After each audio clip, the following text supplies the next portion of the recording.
হায় হায়, আল্লাহ রাসূল বলেন আমার উম্মত জাহান্নামে যাইবে, আমি আমার মনকে বুঝাতে পারবো না।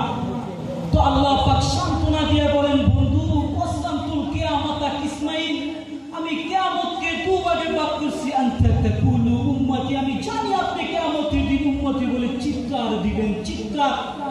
আরো 312 জন রাসূল আছে, 100 লক্ষ নবী আছে, কেউ উম্মত বলে স্মরণ করবে না। তো আল্লাহ রাসূল চিত্র ধরে তোলেন আমাদের সম্মুখে। আম্মা জান আয়েশা জিজ্ঞেস করেন, হে আল্লাহ রাসূল, কিয়ামতের ওই কঠিন মাঠ কেমন হইব? আল্লাহ রাসূল বলেন, ইয়াউমুল আসির, বড়ই কঠিন হইব আয়েশা। আম্মা জান আয়েশা বলেন, কঠিন বলতে কি বুঝান? হ্যাঁ। তো আল্লাহ রাসূল বলেন, আয়েশা শুনতে চাস তো শুন। কান্নী আনজুরু মুসা মুতানাফিফু মুতিল আরশ, আমি মুসা কালিমুল্লাহকে দেখতেছি আল্লাহর আরশের খুঁটি ধরে নাড়া দিতেছে আর চিৎকার মারতেছে আর বলতেছে, রব্বি আসআলুকা উম্মি,